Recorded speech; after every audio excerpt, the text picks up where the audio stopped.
हर वर्ष माघ मास की कृष्ण पक्ष की चतुर्थी तिथि के दिन संकट चौथ का व्रत रखा जाता है। संकट चौथ को संकष्टी चतुर्थी, तिलकुट, माघ चतुर्थी के नाम से भी जाना जाता है। यह व्रत भगवान गणेश को समर्पित है। इस व्रत में चंद्रमा को अर्घ्य देने का बहुत महत्व होता है। ऐसी मान्यता है कि इस व्रत को करने से संतान निरोगी, दीर्घायु और सुख समृद्धि से परिपूर्ण होती है। संकट चौथ पर श्री गणपति की उपासना से सारे संकट दूर हो जाते हैं। इस पर्व पर माताएं अपनी संतान की लंबी आयु और परिवार की सुख समृद्धि की कामना के लिए उपवास रखती हैं। यह व्रत संतान के लिए वरदान की तरह है। इस व्रत को करने से संतान के ऊपर आने वाली सभी संकट दूर हो जाती हैं। इस साल संकट चौथ का व्रत 29 जनवरी को रखा जाएगा। संकट चौथ का शुभ मुहूर्त। माघ माह की चतुर्थी तिथि की शुरुआत 29 जनवरी को प्रातः 6:10 से होगी और इस दिन का समापन 30 जनवरी को सुबह 8:54 पर होगा। इस बार संकट चौथ का व्रत 29 जनवरी को रखा जाएगा। इस दिन चंद्रोदय रात 9:10 पर होगा। इस दिन चंद्रदेव को अर्घ्य देने के बाद संकट चौथ व्रत का पारण किया जाता है। मान्यता है कि ऐसा करने से घर में सुख समृद्धि का आगमन होता है और संतान की लंबी आयु और अच्छे स्वास्थ्य का आशीर्वाद मिलता है। संकट चौथ पूजन विधि। संकट चौथ के दिन ब्रह्म मुहूर्त में स्नान करके स्वच्छ वस्त्र धारण करें।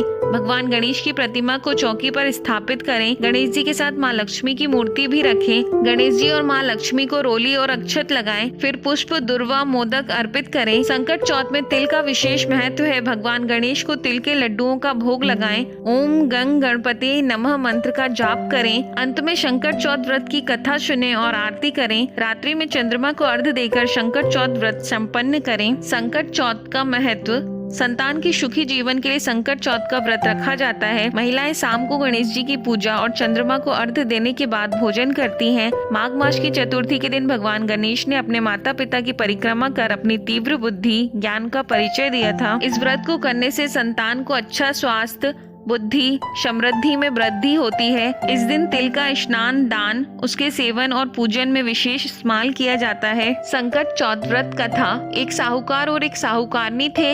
वह धर्म पुण्य को नहीं मानते थे। इसके कारण उनके कोई बच्चा नहीं था।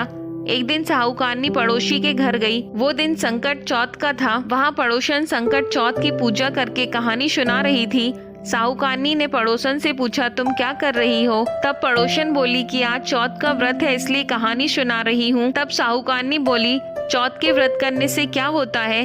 तब पड़ोसन बोली, इसे करने से अन्न, धन, सुहाग, पुत्र सब मिलता है। तब साहूकारनी ने कहा, यदि मेरा गर्भ रह जाए तो मैं 1.25 सेर तिलकुट करूंगी और चौथ का व्रत करूंगी। श्री गणेश भगवान की कृपा से साहूकारनी के गर्भ रह गया तो वह बोली कि मेरे लड़का हो जाए तो मैं 2.5 सेर तिलकुट करूंगी। कुछ दिन बाद उसके लड़का हो गया तो वह बोली कि हे चौथ भगवान, मेरे बेटे का विवाह हो जाए तो 5.25 सेर का तिलकुट करूंगी। कुछ वर्षों बाद उसके बेटे का विवाह तय हो गया और उसका बेटा विवाह करने चला गया, लेकिन उस साहूकारनी ने तिलकुट नहीं किया।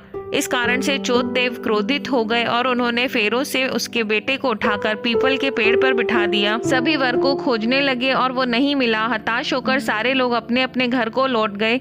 इधर जिस लड़की से साहूकारनी के लड़के का विवाह होने वाला था वह अपनी सहेलियों के साथ गणगौर पूजने के लिए जंगल में दूब लेने गई। तभी रास्ते में पीपल के पेड़ से आवाज आई, ओ मेरी अर्धव्याही। यह बात सुनकर जब लड़की घर आई उसके बाद वह धीरे धीरे सूख कर कांटा होने लगी। एक दिन लड़की की माँ ने कहा, मैं तुम्हें अच्छा खिलाती हूँ, अच्छा पहनाती हूँ, फिर भी तुम सूखती जा रही हो, ऐसा क्यों?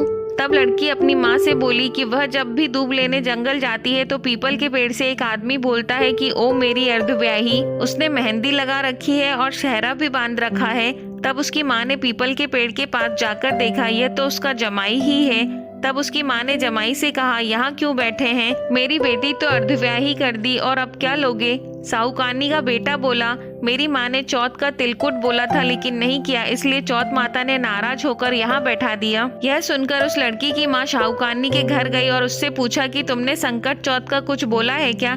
तब साहूकारनी बोली, तिलकुट बोला था। उसके बाद साहूकारनी बोली, मेरा बेटा घर आ जाए तो 2.5 मन का तिलकुट करूंगी।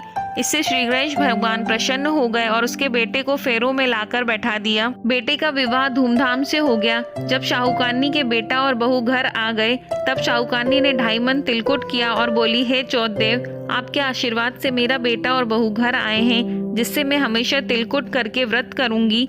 इसके बाद सारे नगरवासियों ने तिलकुट के साथ संकट व्रत करना प्रारंभ कर दिया। हे संकट चौथ, जिस तरह साहूकारनी को बेटे बहू से मिलवाया वैसे ही हम सबको मिलवाना। इस कथा को कहने सुनने वालों का भला करना। यदि वीडियो अच्छा लगा हो तो चैनल को लाइक, शेयर और सब्सक्राइब करें। धन्यवाद।